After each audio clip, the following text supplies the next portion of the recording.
dan kamarnya itu berubah jadi di beberapa tembok yang awal-awal gue masuk itu masih normal kayak luka, kayak bekas kotor gimana, dan itu ada beberapa bercak darah yang masih baru banget nempel.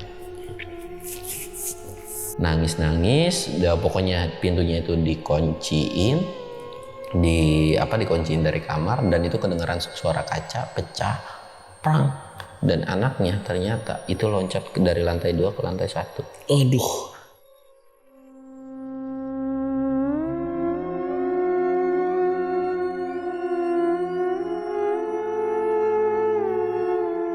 Akhirnya udah dapat dari ini si dukunya dan usahain kalau dia udah bisa normal lagi, dia suruh datang ke sini.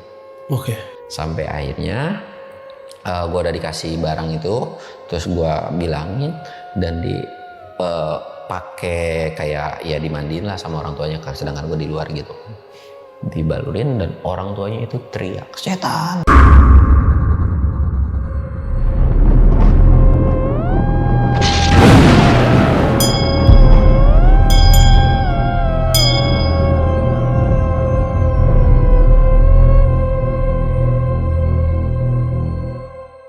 Assalamualaikum warahmatullahi wabarakatuh. Salam sejahtera untuk kita semua. Kembali lagi di Lonceng Misteri, masih bersama gue Gilang. Dan malam ini gue kedatangan seseorang yang akan menceritakan pengalamannya nih. Jadi dia waktu itu nemenin seorang wanita yang memakai susuk dan pelet.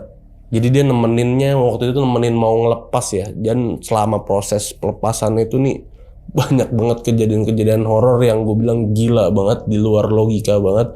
Dan nanti juga ada foto-fotonya, foto-foto asli dari si wanita yang masang susuk ini ya. Jadi langsung aja kenalan sama narasumbernya. Di sebelah gue udah ada Bang Samsul. Bang, halo, thank you Bang ya udah datang ke sini nih. Ya. Pasti kalau yang pencinta pendakian yang sering naik gunung nggak asing sama Bang Samsul ya. Bang masih aktif Bang naik Bang ya? Alhamdulillah masih aktif ya? Masih. Open trip gitu apa gimana sih? Ya open trip. Masih ya? Masih. Nah, masih aktif. Ini katanya mau nyeritain yang waktu lu nemenin itu ya? Iya. Ngelepas susuk sama pelet ya? Dia jadi masang susuk, terus melet seseorang juga sekalian. Iya, sekalian. Dia mau ngelepas itu? Mau ngelepas itu ketika dia udah merasa cukup, duitnya banyak, udah jadi orang kaya, udah gitu. Dan itu tadi kita udah ngobrol-ngobrol dikit ya. Iya. Ini katanya serem banget ya kejadiannya. Sebenarnya serem banget sih kalau lu ngalamin gitu kan. Dan yang paling parah itu akibatnya sih. Waktu itu ngelepas si susuk sama si pelet itu di daerah mana waktu itu? Daerah Jampang. Daerah Jampang. Jampang Sukabumi. Jampang Sukabumi. Oke, lu dari di situ juga di Sukabumi. Iya, gua orang asli situ juga. Nah, makanya dia minta tolongnya sama lu. Dan ini juga udah melalui persetujuan dari si orang tuanya. Dan bukan karena pengen nyeritain aib, tapi lebih tepatnya ke ini tuh buat pelajaran buat orang-orang supaya nggak melakukan hal yang sama lah. Karena kalau udah kejadian, kalau udah parah kayak gini, udah apes kan, nyesel itu belakangan gitu. Itu ya, kita jadi disclaimer dulu di sini, kita nggak ada nyeritain aib Bang ya. Jadi biar diambil lah sisi ininya, jangan sampai ada yang masang-masang susuk terus melet-melet orang, karena akibatnya bakal fatal banget. Betul. Sama apa yang bakal diceritain Bang Samsul ini. Jadi Bang, ini lu masih aktif storytelling, konten-konten masih ya? Alhamdulillah masih. Itu di Samsul ya, Samsul Mr. Horror. Samsul Mr. Horror nama channelnya. Jadi yang punya cerita-cerita horor pendakian bisa kirim ke Bang Samsul, karena Bang Samsul nih hobi atau suka dia menceritakan pengalaman horor teman-temannya, terutama yang suka naik gunung ya. Betul. Di channelnya. Nanti linknya gue taruh di deskripsi ya. Doang tahan dulu nih ceritanya. Oke, siap. Jadi buat sahabat lonceng yang penasaran sama ceritanya Bang Samsul, langsung nonton video ini dari awal sampai habis, jangan ada yang skip-skip. Dan buat kalian yang belum subscribe Lonceng Misteri, langsung subscribe Lonceng Misteri biar gue makin semangat ngasih konten-konten horor lainnya sama kalian semua. Oke Bang, ini langsung kita mulai Bang ya ceritanya. Oke.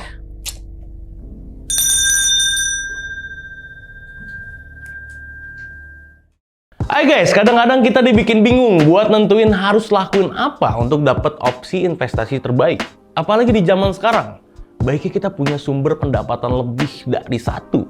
Untungnya, gue sekarang punya pendapatan tambahan karena gue berinvestasi di Okta. Okta adalah platform investasi terpercaya yang memiliki akses ke lebih dari 300 aset termasuk beberapa mata uang kripto yang menjanjikan.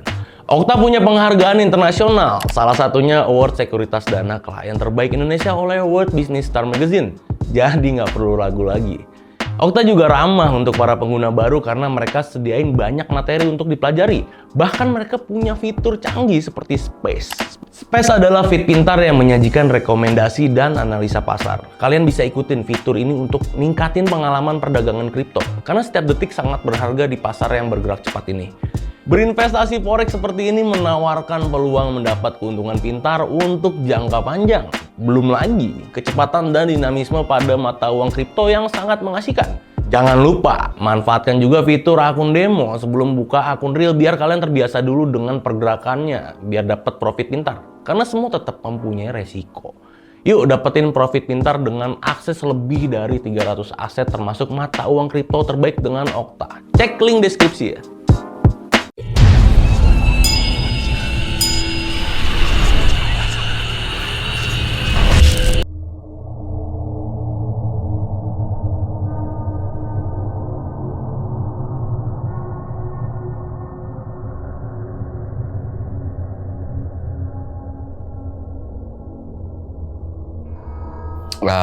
Jadi gue bakal nyeritain dulu dimana gue sebelum ketemu dia nih bang.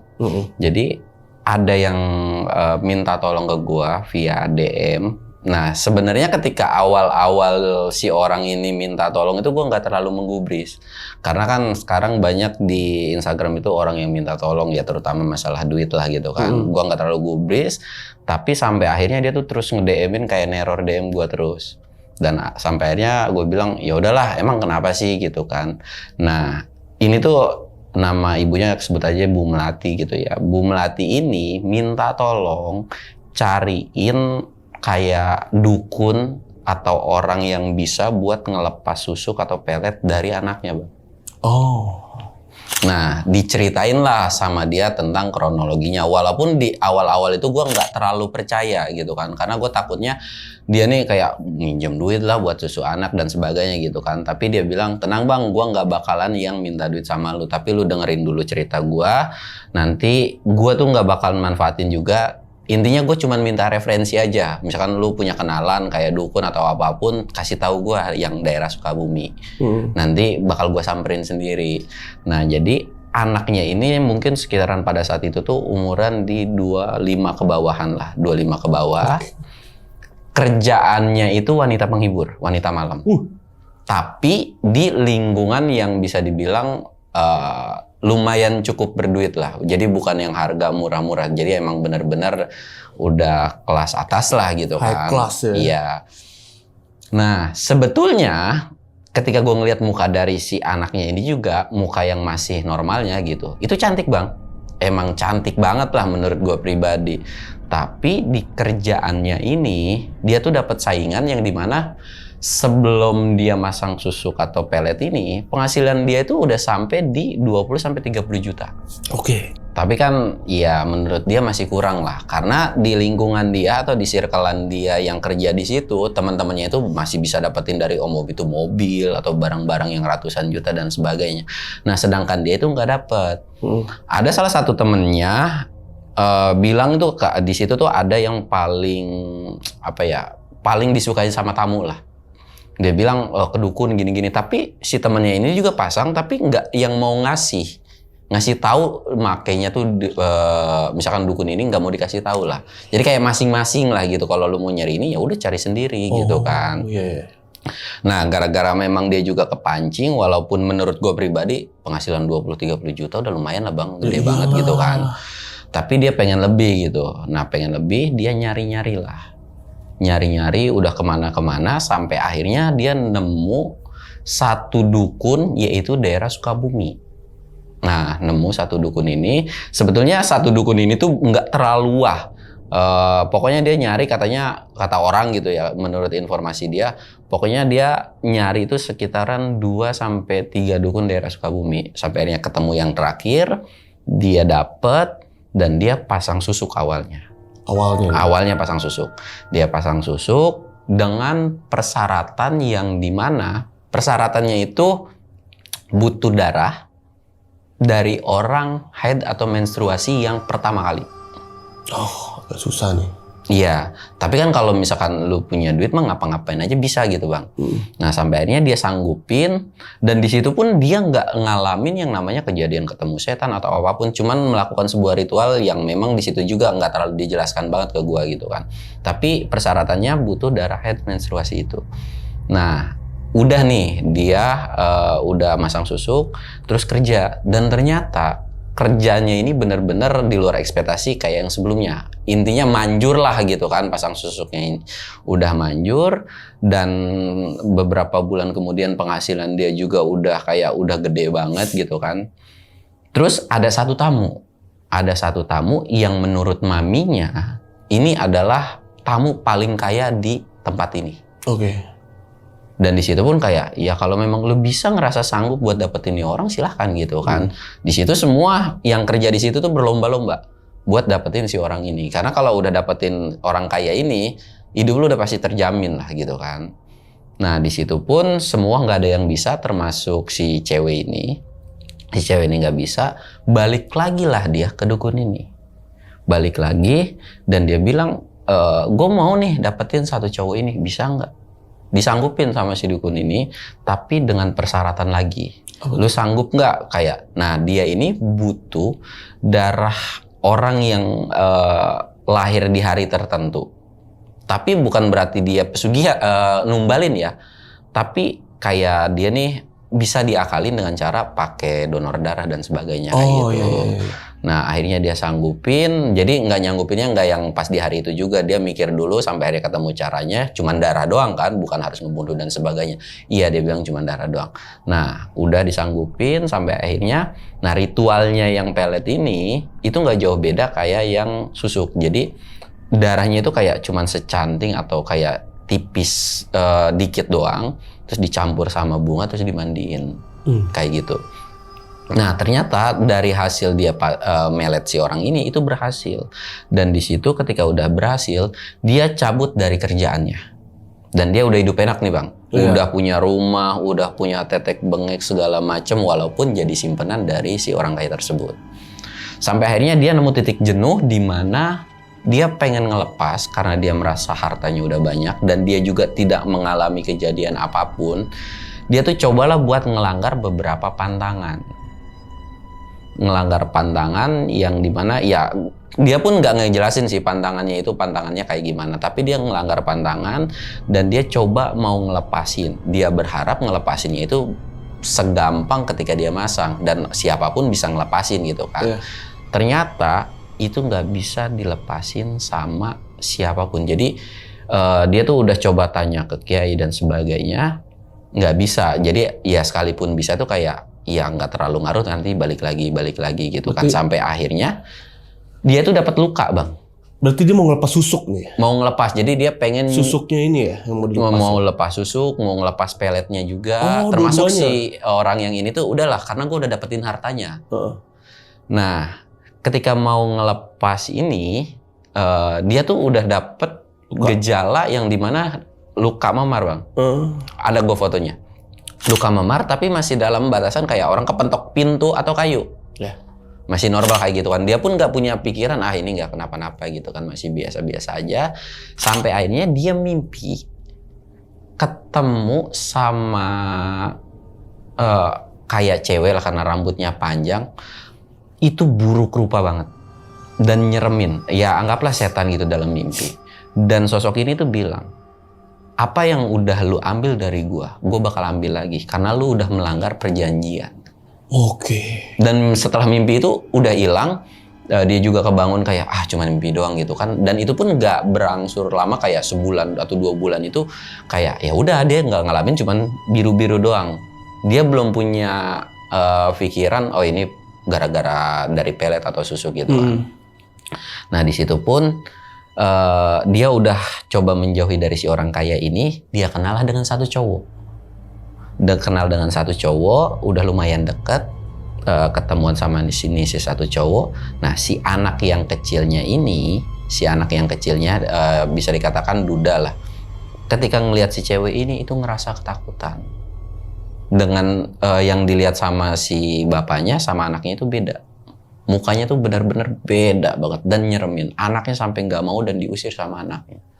Di situ mulai nih, kenapa? Dia sempat ngaca, muka dia normal, nggak ada apa-apa gitu kan. Nah, dari situ selang udah ngedeketin satu cowok ini dan gak berhasil dan emang gak mau juga gitu kan si cowoknya.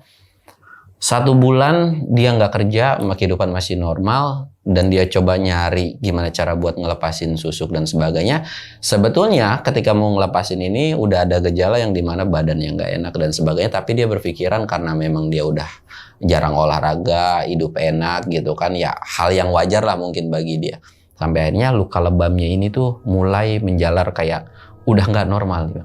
Jadi kayak ada bekas ditonjok atau digigit atau gimana, itu benar-benar pure biru. Ya, memar-memar gitu ya. Memar biru. Nah itu tuh udah mulai kayak gitu kan, loh ini kenapa? Dan rasanya itu bukan sakit tapi panas. Tapi panas. Nah dia tuh kayak ngaca di beberapa spot, ada di paha, ada di tangan juga. Dia ngaca. Selintas dia ngelihat muka dia itu berubah sendiri.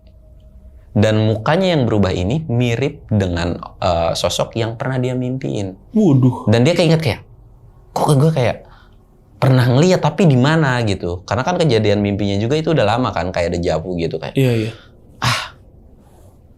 Mungkin salah lihat gitu kan. Pas dia ngegisek mata kayak, enggak kan normal. Nah, udah mulai luka lebam, dia berobat dan ternyata itu juga dikasih salep sama dokter dan sebagainya. Dan lukanya ini enggak yang sembuh. Sampai akhirnya dia dapat 1 jerawat. 1 jerawat di pipi. Nah, jerawat ini yang bikin semuanya jadi kacau. Jadi, jerawatnya ini sekitar 1 bulan bukannya ngecil tapi justru gede. Sampai akhirnya betus dan itu ngeluarin nanah terus. Dan pori-pori dari pipi sebelah sininya doang itu kelihatan gede-gede banget. Pokoknya bener-bener gue pernah dikirimin 1 foto dan itu geli banget. Pokoknya ini udah nanahan. Nah di situ dia berpikiran ini mungkin sakit. Masih belum yang nyari bener-bener pengen ngelepas susuk itu, masih kayak ya udah besok kalau ini bisa gue lepasin gitu kan. Dia berobat sampai akhirnya dia berobat ke luar negeri. Itu masih tetap nggak bisa sembuh dan vonis dokter pun ya nanti sembuh gitu. Dan ini normal gitu. Dan setelah berobat, habis duit banyak. Dan dia pun mulailah dibayang-bayangi sama demit atau yang sosok ini bang. Jadi setiap ke rumahnya dia selalu ngeliat. Nah yang perwujudan dari awalnya nyeremin, si sosok ini tuh makin lama datengin terus, tapi nggak yang nakut-nakutin, kayak cuman dateng terus nampakin doang sambil senyum doang. Awalnya serem-serem sampai akhirnya muka dia tuh cantik. Ini sosoknya cantik. Dan si perempuan ini itu nggak ngerasa bahwa dirinya itu justru lebih hancur atau bisa dikatakan sama kayak sosok itu sebelumnya. Kayak kesedot ya berarti. Jadi kayak kesedot gitu kan. Sampai dia nggak sadar juga. Dan orang tuanya, jadi selama kejadian ini dia nggak terlalu dekat sama keluarganya. Keluarganya tahu tentang kerjaannya tapi nggak mau yang makan duit dari si anaknya ini.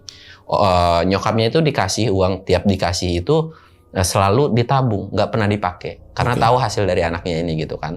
Nah sampai akhirnya ada ketemu sama nyokapnya dan nyokapnya itu benar-benar kaget ngelihat anaknya dengan kondisi muka dan semua badannya itu parah. Dan ketika udah tahu anaknya masih belum bilang. Nah sampai sewaktu-waktu nyokapnya ini itu ngelihat, jadi anaknya lagi kondisi di bawah. Sedangkan di atas itu nggak ada siapa-siapa, nggak ada pembantu, nggak ada siapa-siapa. Ngelihat cewek dikejar sama nyokapnya dan itu nggak ada. Dan kedengeran di kamar mandi anaknya itu kedengeran kayak ada yang mandi. Dan pas dicek sama nyokapnya itu muncul sosok yang nyeremin. Jadi sosoknya itu sesuai dengan apa yang digambarin sama anaknya. Yang pas awal-awal dalam mimpi itu yang buruk rupa itu. Di situ nyokapnya itu langsung teriak dan pingsan dan gak sadarkan diri. Dan selama nginep di rumah anaknya, nyokapnya selalu diteror dengan sosok perempuan yang buruk rupa itu. Tapi nggak yang ngapa-ngapain atau nggak nyerang fisik ya, tapi emang cuma datang muncul doang gitu. Nah dari situ nyokapnya itu kayak punya feeling atau pirasat yang buruk gitu kan. Lu tuh sebenarnya ngapain sih ke anaknya itu? Nanya kan. Nanya, tapi anaknya nggak mau cerita sampai dia didesek. Lu ngomong sama mama. Karena yang gue rasain penyakit lu ini gara-gara apa yang lu perbuat. Diceritain lah sama anaknya juga.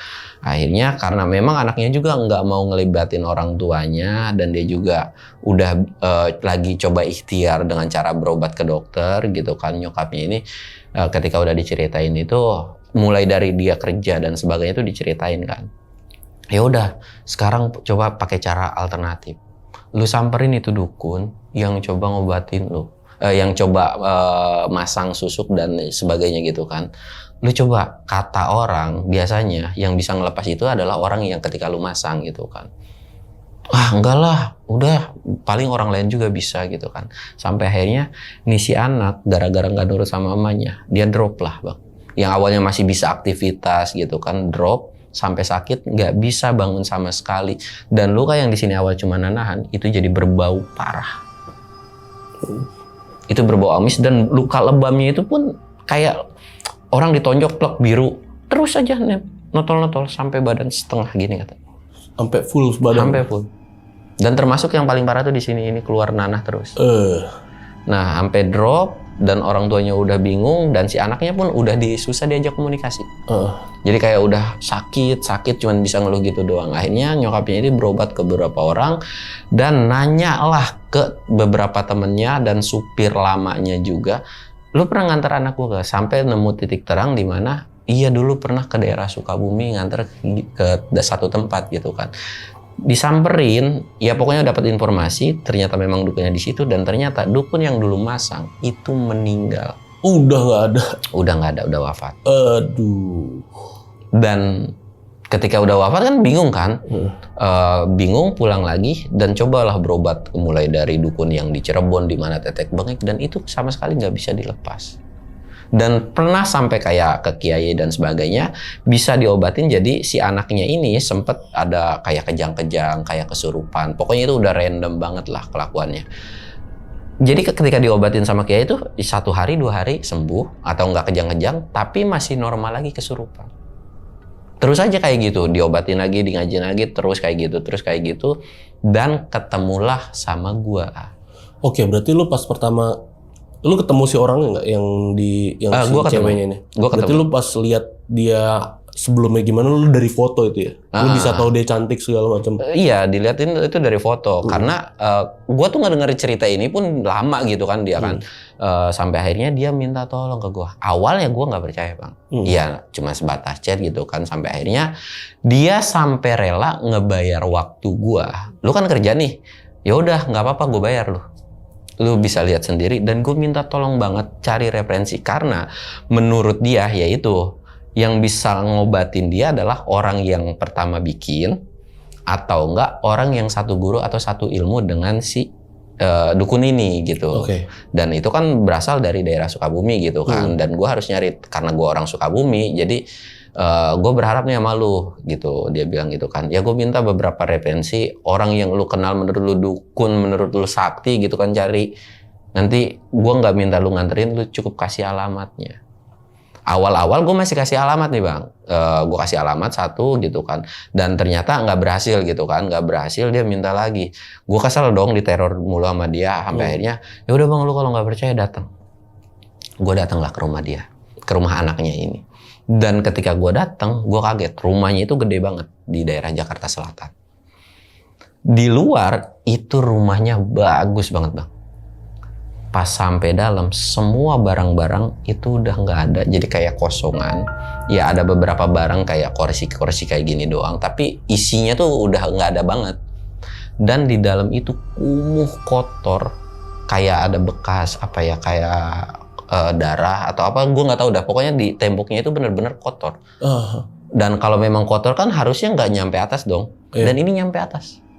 Kotornya kotor nggak normal kayak tangan kotor dipeperin begitu. Dan itu nyampe ke atas. Dan hawanya pun dari rumah itu benar-benar beda banget. Kata gue, kok rumah orang kaya begini banget, nggak kurus. Dari luar mah bagus, mewah gitu kan. Gue masuk dan ketemu sama si nyokapnya ini, gue diantar. Dan ketika gue masuk ke dalam kamar, itu gue muntah. Bener-bener muntah, gitu, di depan pintu kamarnya. Karena masuk ke kamarnya itu bener-bener bau banget. Bau amis, bau anjir. Dan gue dipaksa buat lihat. Lu lihat sendiri. Dan pas gue ngeliat gue langsung kayak anjir, sampai kebayang-bayang gitu kan. Udah gue keluar, kondisi anaknya ini nggak sadarkan diri, maksudnya kayak tidur atau gimana gue nggak tahu. Apa yang lo lihat waktu itu? Mukanya ya ini tuh bener-bener kayak bolongnya gede bang. Dia lagi tiduran aja. Iya lagi tiduran. Dan itu pun pakai bukan BH sih, kayak tank top doang. Dan sini tuh biru semua. Dan itu gue yang paling jijik tuh di sini doang. Sampai sekarang kebayang pun kayak, aduh. Bolong ya? Pure bolong gede. Berarti langsung kelihatan dalam ini ya? Kayak kelihatan dalam ini ya? Dan kayak, kalau gunung meletus gitu kan, nah itu kayak lava kayak gini. Tapi itu bentuknya nanah dan ada, kan nggak yang pure nutupin kan si nanahnya ini. Jadi ada sela rongganya itu. Dan itu gede. Dan di sampingnya ini pori-porinya pun gede. Beda kayak pori-pori yang sebelumnya. Gue ngebayangin. Dan di situ pun kayak, Bu, udah keluar. Di situ pun gue langsung percaya lah. Gue percaya dan gue ngobrol panjang kan. Gimana Mas, percaya kan? Iya, gue percaya. Dia jelasin bla bla bla. Nah, di situ pun gue akhirnya kayak ya udah deh, gue tolongin, gue coba nyari waktu dan ya udah cari waktu dan dia ngasih duit ke gue buat ngebayar gue gitu kan. Sebenarnya di awal-awal ya kayak gue ngerasa sungkan, tapi di sisi lain juga ya gue kerja gitu kan. Akhirnya ya udahlah gue terima tuh duit, gue terima. Nah, akhirnya gue nemu jadwal dan gue kasih tahu lokasinya dan gue bilang ini sama orangnya harus dibawa. Sama si cewek, si cewek itu. Ceweknya harus jadi kesana ya. Gua, nyokapnya, supirnya satu, sama si perempuan ini. Anaknya ada ya, anaknya kita sebut aja namanya Lisa bang ya. Oke. Nah, kita berangkat sesuai jadwal yang gua bisa gitu kan. Kita berangkat ke satu tempat daerah Jampang dan itu lumayan cukup pedalaman.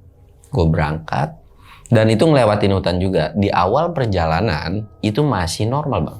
Dan ketika sampai di tempat nih dukun, itu diobatin, diritualin, tetek bengek. Memang ada yang namanya nih orang berontak kayak orang kesurupan. Dan dari situ pun ketika diobatin, karena memang ya udah lu pulang, nanti lu datang lagi suruh si dukunnya ini. Karena memang dia tidak menyediakan tempat tinggal dan sebagainya karena banyak juga kan. Jadi rumahnya itu lumayan cukup kecil lah. Jadi akhirnya juga emang keluarganya juga nggak terbiasa dengan bau gitu kan. Kalau misalkan harus diasingin kan nggak mungkin juga, apalagi orang luar takutnya jadi gunjingan dan sebagainya gitu kan. Gue pergi setelah diobatin ini karena memang kondisinya itu sekitar jam 8 atau jam 9 malam. Pulang mungkin berjarak 15-20 menitan dari rumahnya.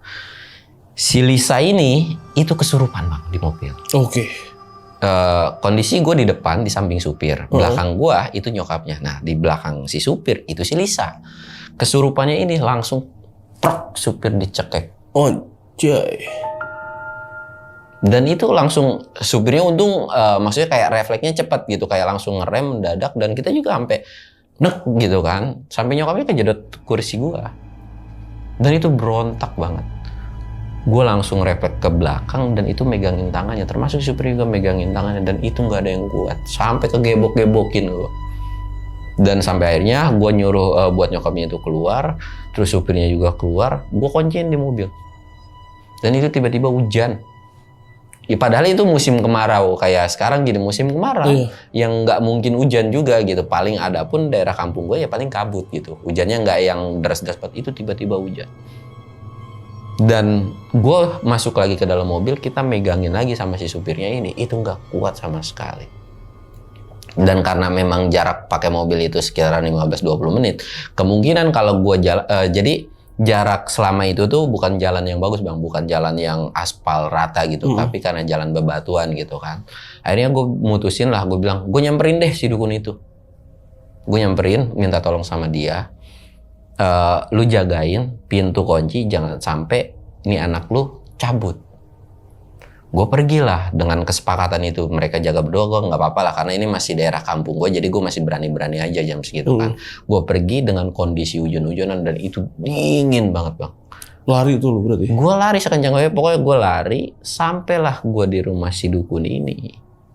Gue bilang, itu anaknya kesurupan, nggak apa-apa, udah lu pulang lagi aja, dia udah sampai rumah kok. Gue kan kayak pelengap-pelengap bang. Sampai rumah, maksudnya udah gue nggak perlu gue tolongin. Pokoknya lu balik lagi aja ke sono. Kan gue bingung ya, kok bisa sampai rumah? Sampai akhirnya udah gue dianterin sama anaknya sampai, jadi cuman nganterin jalan kan. Udah lu jalan.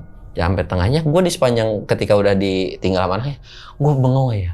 Itu kondisi hujan. Anjir. Kok bisa ya? Gue jalan pelan-pelan sampai akhirnya gue sampai. Ternyata si nyokapnya sama si supirnya ini ketika ngedengar si Lisanya ini berontak sempat kayak udah, tapi si supirnya juga bingung karena nggak tahu harus ngobatin gimana juga kan orang kesurupan kayak gitu, karena dia juga nggak tahu caranya buat nanganin orang kesurupan. Udah tenang aja, itu kan lagi sama Bang Hamsul lagi kesono gitu kan, udah pokoknya percaya aja sama dia, kita minta pertolongan sama yang lebih paham gitu daripada tiba-tiba nanti keluar mobil kabur kan lebih repot gitu. Bener. Kan.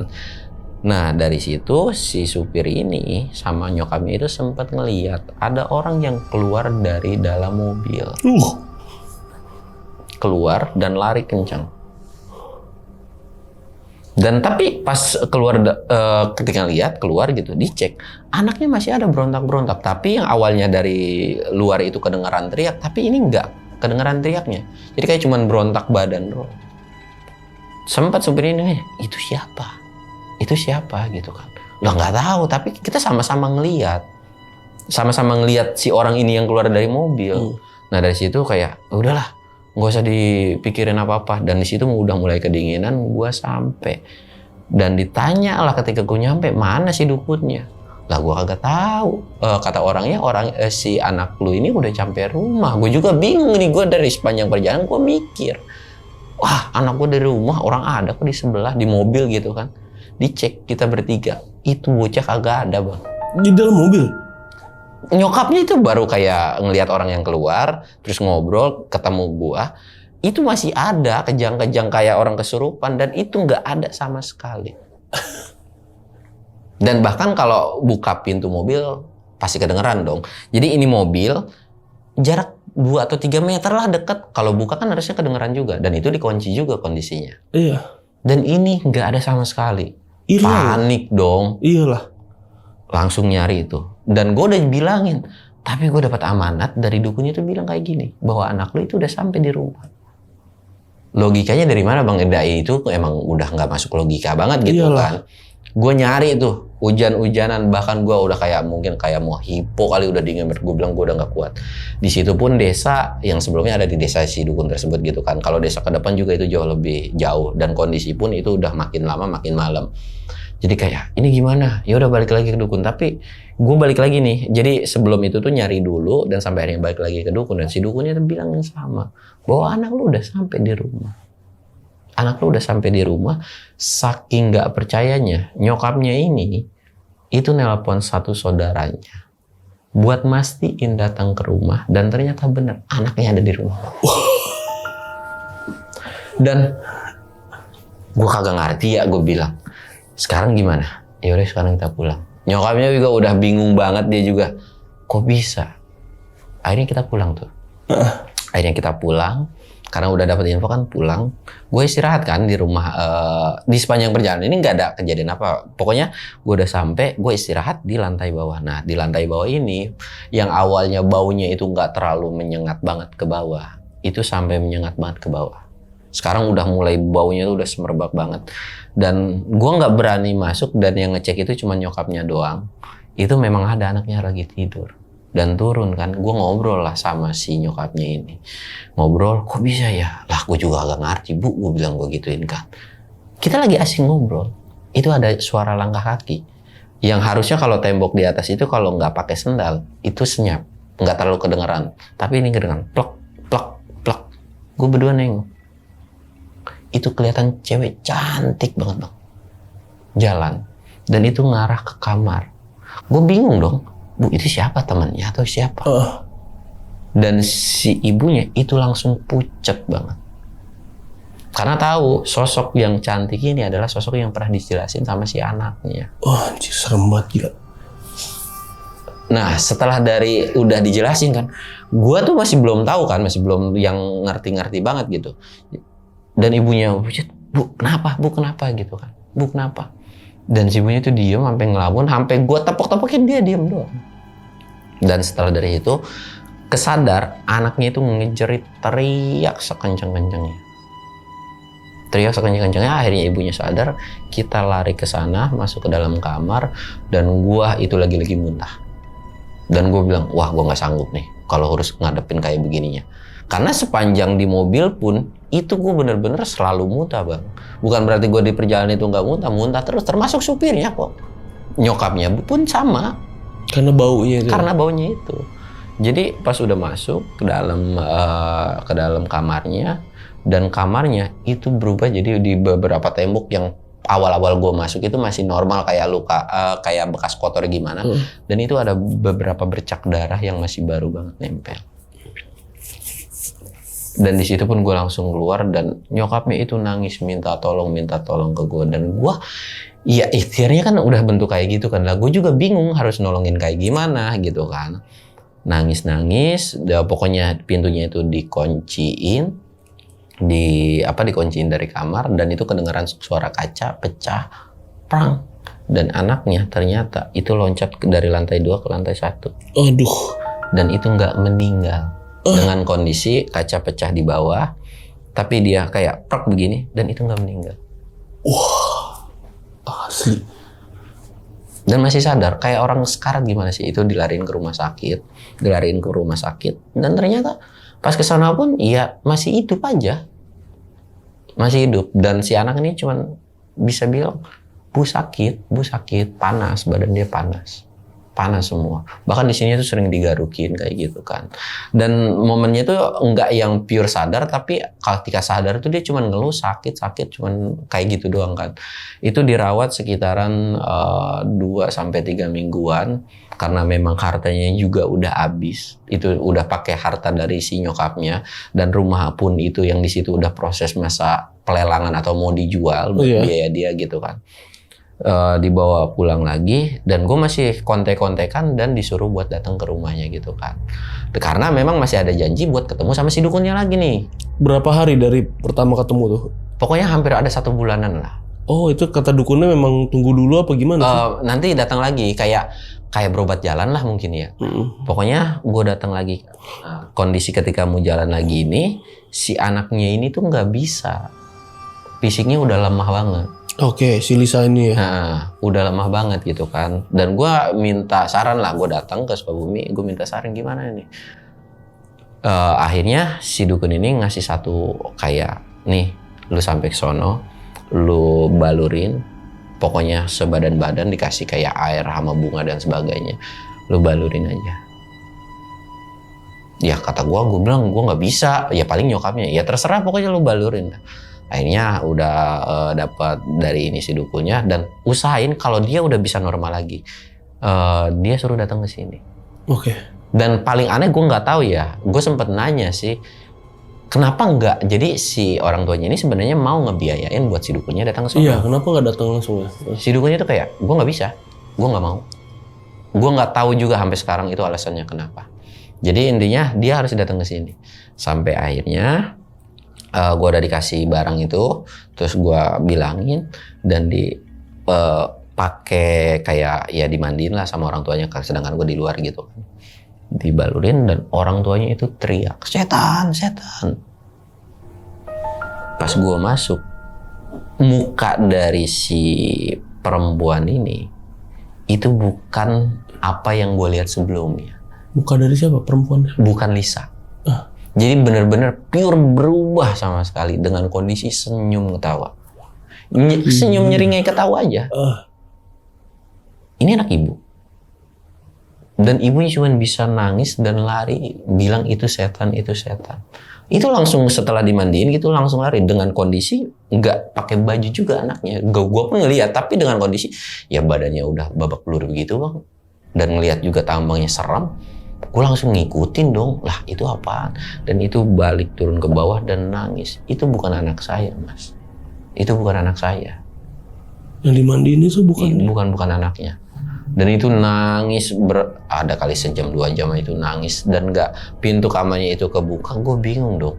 Gue antara mau naik lagi tapi anaknya nggak pakai baju gitu kan. emaknya nangis terus dan semua keluarganya itu nggak peduli dengan si Lisa. Kalau misalkan lu tanya kenapa, di situ yang ngurusin cuman dia doang, cuman nyokapnya doang. Emang keluarganya udah nggak peduli sama si Lisa. Di situ pun nangis terus dan gue cuman ngeliatin ke atas ya. Dan itu ada orang yang lewat masuk, keluar masuk dan mirip dengan yang gue lihat sebelumnya. Tapi nggak muncul ke muka gue, maksudnya kayak nggak natap ke muka gue gitu kan. Dari situ gue kayak cuman merinding dong, anjir itu siapa ya?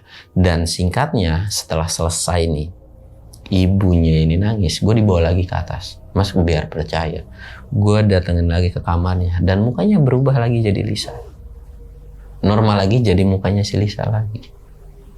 Dan dari situ pun, Bu, ini bukan ranahnya gue, Bu, gue bilang gitu kan. Gue udah bisa bantu semaksimal mungkin dan gue juga udah datang ke sono, si dukunnya juga minta buat ke sono terus dan gue juga nggak tahu kendala lu kayak gimana gitu kan. Dan sampai akhirnya gue bilang gue udah angkat tangan deh, coba tolong cari orang lain aja. Ya walaupun ya si ibunya juga nggak bisa maksa gue gitu kan. Sampai akhirnya setelah dari kejadian itu gue mau coba pulang nih Bang. Gue mau coba pulang dan gue nggak tahu kenapa itu gue nengok ke kanan, jadi kayak ke atas di bagian kamarnya, karena kalau keluar rumah itu kelihatan. Dan dari atasnya itu gue ngeliat banget bahwa si Lisanya itu loncat lagi dan jatuh. Jadi kalangan sama bagian apa sih rumput-rumput kayak tanaman lah gitu kan. Jadi pas ke bawah itu nggak kelihatan. Lah anjir, kata gue itu bocah. Dan gue samperin, itu nggak ada sama sekali. Dan tiba-tiba itu ada suara cekikikan ketawa di atas gue. Dan itu gue langsung bener-bener pure ngibrit. Bener-bener gue ngibrit, pulang cabut ke rumah gue. Dan selama 1 minggu itu gue sakit. Mungkin kalau orang bilang itu kayak sawan kali ya kalau sekarang. Itu bener-bener gue pulang, gue sakit selama 1 minggu. Dan selama 1 minggu tuh gue kan emang udah pure, gue gak mau lah gue ikut campur. Karena menurut gue pribadi pun itu udah serem banget gitu kan. Tapi selalu kebayang-bayang nih Bang. Selalu kebayang-bayang sampai akhirnya sebelum kemarin gue berangkat ke Bromo. Gue tuh kepikiran sama satu orang. Yang dimana ini tuh salah satu pesantren. Gue juga dulu pernah ngaji di situ. Kayaknya bisa gue minta tolongin deh. Dan gue pun baru kepikiran sama pesantren tersebut. Sampai akhirnya gue nelpon, gue ceritain, gue panjang lebar, pokoknya gue ceritain mulai dari awalnya. Dan yang punya pesantren ini, ya udah lo bawa ke sini aja. Nah dari situ pun akhirnya gue ngabarin si orang tuanya, gue bilang, Bu, ini terlepas dari Bu percaya atau enggak, kondisi Bu kayak gimana, saya punya satu tempat, ini bukan dukun tapi pesantren, coba buat ke sana dan pasrahin. Gua nggak minta narifin biaya, tapi biaya sehari-harinya tolong Ibu tanggung sendiri buat makan dia dan sebagainya. Untuk masalah yang ininya nggak perlu dibayar. Gue bilang gitu kan. Nah dari situ pun si ibu ini karena udah frustasi juga dan bingung kan, akhirnya dia percaya dan dibawalah ke pesantren ini. Di daerah mana pesantrennya? Sukabumi juga. Sukabumi juga. Dibawa ke pesantren ini dan ketika bawa, anggaplah dia tuh guru ngaji gue. Guru ngaji gue ini cuman geleng-geleng kepala dan manggil semua santrinya, di ngajiin, dikelilingin. Dan itu benar-benar berontak. Dan yang paling parah Bang, dari lubang ini keluar. Di gunung itu kan ada yang namanya cacing. Apa ya? Cacing yang gede Bang. Jadi benar-benar gede segede jempol. Dan itu keluar dari sini Bang. Bukan cuma satu, ada beberapa. Keluar terus. Dan nanahnya sekarang bercampur darah. Terus keluar. Dan dari situ pun nyokapnya cuma bisa teriak nangis doang. Gua pun yang ngelihatnya geli banget. Dan itu teriak-teriak. Dan sama seperti sebelum-sebelumnya ketika udah diobatin sama kiai. Itu tenang lagi gitu kan. Normal. Dan itu pun dibilangin lah sama guru ngaji gue ini kayak, ya udah selama dia masih belum membaik, udah tinggal di sini aja. Dan tolong ketika udah pulang dari sini pun jangan tinggal di rumah itu lagi.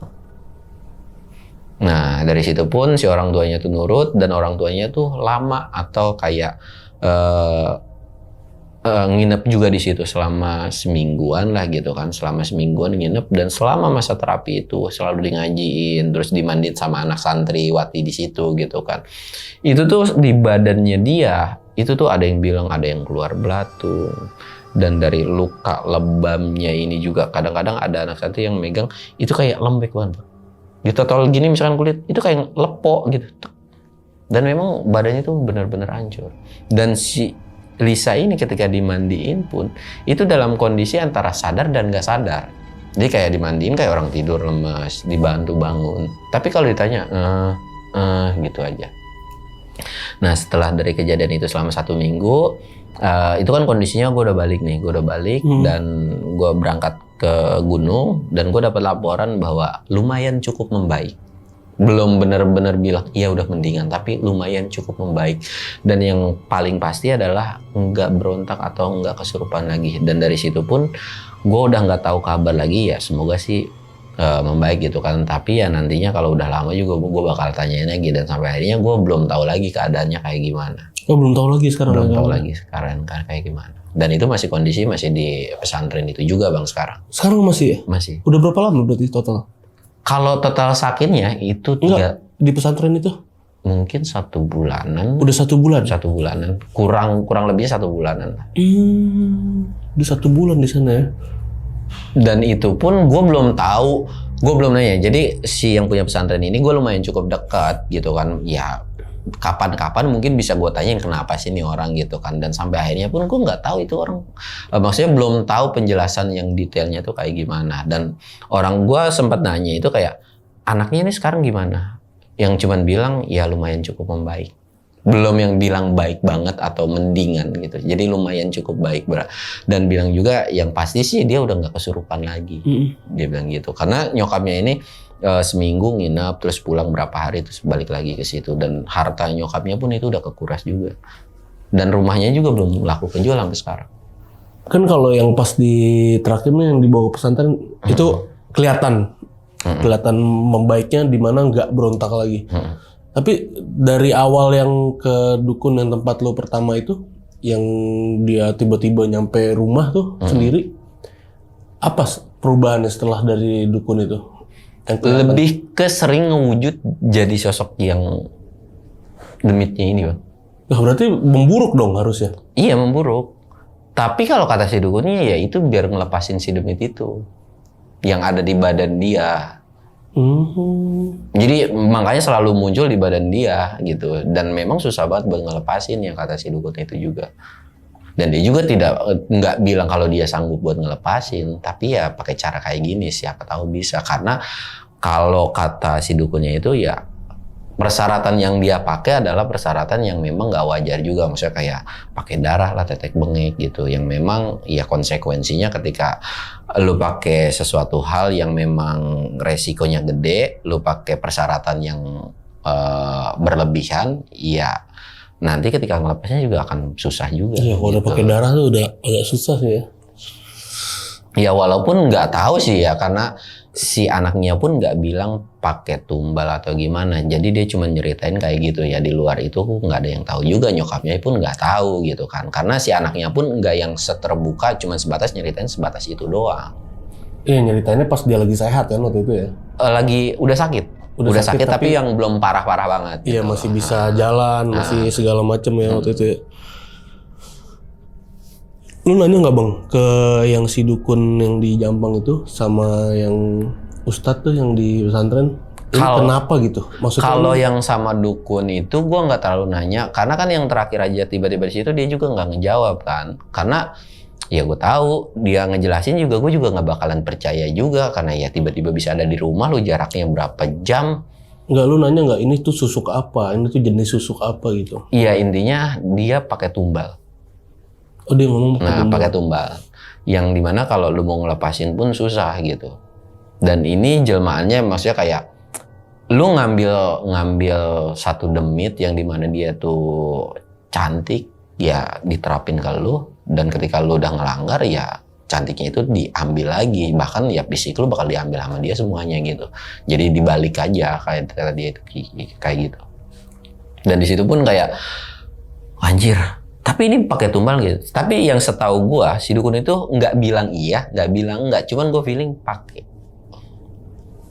Dia nggak mau bilang juga iya pakai tumbal gitu kan. Karena kalau cuman darah doang ya dengan dia punya banyak duit harusnya dia bisa melakukan apapun gitu. Dan dukun itu juga tahu ya sebenarnya itu maksudnya masangnya itu di daerah situ juga gitu. Di daerah Iya, Sukabumi maksudnya juga. memang iya. Ini bukan ilmu gue atau sealiran sama gue juga, dan gue juga nggak bisa meyakini kalau gue bisa ngelepas atau ya nggak bisa ngelepas lah gitu. Gue cuman pakai cara ini aja, siapa tahu bisa gitu kan.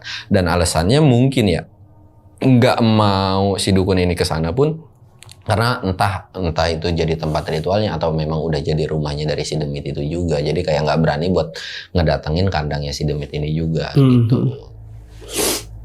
Karena emang pas udah dibayar nih si dukun ini, udah lu dibayar kok 2 kali lipat ongkos dan sebagainya, tetek beng. Nggak mau. Nggak mau yang mungkin beresiko buat dianya atau gimana. Iya benar. Jadi kayak dia cuman ngasih perantara, ya udah lu mau kayak gini. Kalau dia dibawa ke sini kan ini kawasan gua. Iya di saat lu nolongin orang kan berarti lu udah siap dengan segala resikonya Iya. kan. Kayak lu bantuin temen lu mau dipukul nih, ya lu harus siap kena juga gitu Iya ya kan. iya. Logikanya di situ kan. Ketika Iya, mau nolongin makanya orang, dari situ pun si dukun itu, gua nggak mau pokoknya. Pokoknya gua nggak mau, dia bilang gitu kan. ini resikonya bisa ke gua, bisa Ya, gitu iya. juga dia mikir kan. Gila. Oke bang, sekarang lu masih ini konten masih aktif ya? Masih aktif. Channel lu tetap di Samsul ya? Iya, Samsul Mister Horror. Nah itu masih aktif konten, Bang Samsul masih banyak yang ngirim cerita ya? Banyak. Nah, Kalau jadi- gua seputaran gunung lah. Nah jadi buat sahabat Onceng yang punya cerita seputaran gunung ya, yang kebetulan memang sering ke gunung terus pernah ngalamin kejadian horor itu bisa ngirim ceritanya juga ke Bang Samsul ya. Itu di mana Bang ngirimnya Bang? Boleh kasih tahu, Bisa Bang? via DM Via DM bisa ya. Instagram lu di mana? samsul.1010. Oke, Samsul.1010 nanti linknya gue taruh di deskripsi. Jadi buat sahabat lonceng yang punya cerita horor gunung terlebih ya, jangan lupa kirim ke Bang Samsul. Bang thank you banget ya. Iya. Udah nyeritain ini sama sahabat lonceng terutama sama gue, thank you banget Iya. dan lancar terus pokoknya kontennya. Jadi Amin. buat sahabat lonceng yang udah nonton video ini dari awal sampai habis, gimana pendapat kalian tulis di kolom komentar. Jangan lupa kalian like video ini kalau kalian suka sama videonya. Oke, akhir kata gue Gilang izin pamit, Bang Samsul juga izin pamit. Wassalamualaikum warahmatullahi wabarakatuh.